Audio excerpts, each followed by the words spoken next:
The book we are reading is Classic Starts, Pinocchio, retold from the Carlo Collodi original by Tanya Zamorsky.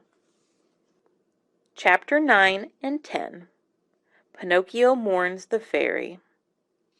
With the weight of the dog collar off his neck, Pinocchio felt so light he practically flew. Across fields and meadows, beyond the tree where he had been hung, he ran until he got to the road that would take him to Fairy's house. When he reached the spot where the house used to be, however, there was nothing there.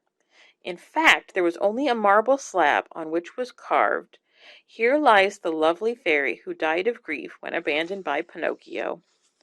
Pinocchio gasped and burst into tears. He could not believe his beloved fairy was dead. "Oh, fairy," he said to the air, because there was no one there to hear him, "you are not really dead, are you? Please come back. I am so lonely. Don't you feel sorry for me? You are dead and my father is lost. Who will take care of me?" Pinocchio was so upset he tried to tear his hair off, but it was painted on his wooden head, so he couldn't even grab it. He was attempting to flake off some of the paint instead when a large pigeon flew overhead. "Excuse me," the pigeon said. "I do not mean to interrupt you, but do you by any chance know where I can find a boy named Pinocchio?" Pinocchio leaped up. "Why, I am Pinocchio!" he cried. "So you know Geppetto?" "Do I know him? He's my father. Is he still alive? Will you take me to him?" "He is on the beach," the pigeon replied. "He thinks you are across the sea. He is building a boat to cross the ocean to find you." "Oh," Pinocchio cried, "I must go get him at once. But how shall I get there? If only I had your wings." "Are you heavy?" the pigeon asked. "Why, I'm light as a feather," Pinocchio replied. "What's one more of those?" the pigeon asked. "Climb aboard. I will take you." Within a few seconds the pigeon and his passenger were in the cool and misty clouds. They flew and flew, and by the next day they had reached the shore. "Thank you," Pigeon exclaimed. "Good luck," the pigeon replied, and flew away. Turning toward the ocean, Pinocchio quickly realized something was wrong. Crowds of people stood at the edge of the shore, wailing as they looked over the water.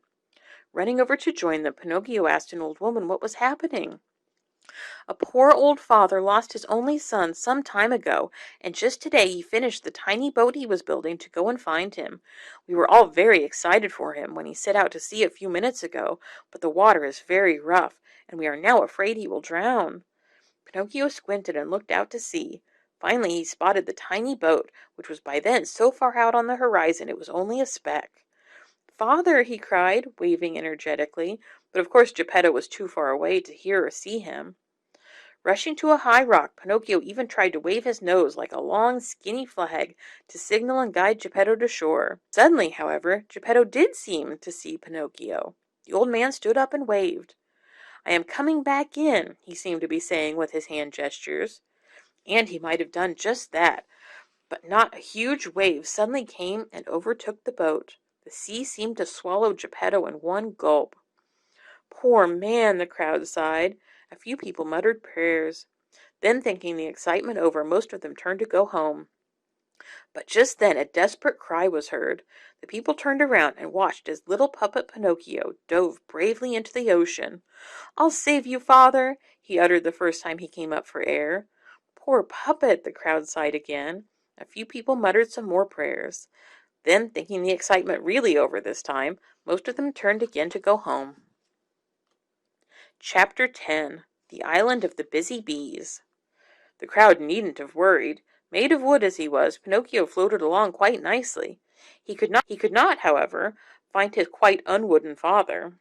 Pinocchio searched the waves all night long, and what a horrible night it was! It was raining so hard he could barely see, and the thunder and lightning filled the frightening sky. Finally, at dawn, Pinocchio spotted something on the horizon, a long stretch of sand in the middle of the sea. It was an island! He was saved! He was getting too tired to swim or even float much farther, but thankfully a big wave picked him up and dumped him roughly onto the shore. For a while the stunned puppet sat on the sand and looked out over the waters to see if he could catch sight of Geppetto or any other boat, but there was nothing. Looking around, Geppetto was brimming with questions. What was the name of this island? What kind of people lived here? Were they friendly? But there was no one to ask. Just then a big fish swam by. "Hey there, Mr. Fish!" Pinocchio cried. "May I ask you something?" "Even two things, if you like," answered the fish, who was actually a dolphin. In your travels around the sea, did you by any chance happen to meet a little boat with the best father in the world in it? The dolphin told Pinocchio that any little boat surely would have been swamped during last night's storm. What's more, any fantastic father within such a boat surely would have been swallowed up by the terrible shark that was known to swim that sea.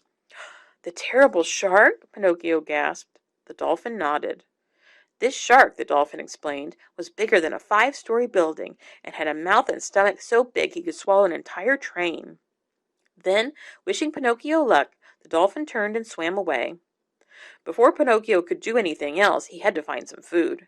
He walked inland and finally arrived at a small town called the Land of the Busy Bees. Unlike the city of simpletons, the streets of this town were positively filled with people working. Pinocchio could not see one lazy bum among them. He felt a little out of place. But he also felt incredibly hungry. The way he saw it, he could either work or some food. He was ashamed to beg because Geppetto had told him that only the sick or old should beg. Geppetto said that all others should earn their keep. When an old man passed by, however, pushing 2 heavy carts with obvious difficulty, Pinocchio asked the man if he could have a penny for some food. I will give you 2 pennies, the man replied, if you help me pull these heavy carts. Pinocchio was deeply offended. Do you think me a donkey? He asked. I think you a proud, silly boy, the old man replied. Perhaps you can eat 2 slices of that pride for breakfast. And with that he was gone. A few minutes later a bricklayer passed by carrying a heavy pail of plaster on his shoulder. Again Pinocchio begged for a penny. Gladly, the man replied. Just help me carry this heavy plaster, and instead of 1 penny, I'll give you 5. I don't think so, Pinocchio answered. That plaster seems kind of heavy. This happened at least 20 more times, with at least 20 more busy bees. Every person offered Pinocchio a job, and every time he refused. Finally, a little woman walked by carrying 2 water jugs. Pinocchio begged her for a drink. Surprisingly, this time he was not refused. The woman set her jugs on the ground and offered one to drink. Pinocchio drank and drank until his thirst was completely gone. Now, if only I could get rid of my hunger, he said. If you help me carry these jugs home, the woman replied, I will give you a delicious hot meal and some nice cake and jam for dessert. Not this work stuff again, Pinocchio thought, but by now he was so hungry he could no longer resist. He agreed to take the job and help the woman carry her water jugs home. Before he knew it, he had a full and happy stomach. As he sat in the woman's house, digesting, Pinocchio looked up to thank her and gave a sudden cry of surprise. It was as if, with his stomach finally full, his eyes were finally working properly. Although she looked much older, she had the same voice, the same eyes, the same blue hair. Could it be? Fairy? He asked suddenly. As Pinocchio started to cry with joy and relief, the woman, who was indeed Fairy, started to laugh gently. It certainly took you long enough to recognize me, she said. And that concludes Chapter 10. We hope you are enjoying our Chapter a Week story. Call again every week for a new chapter.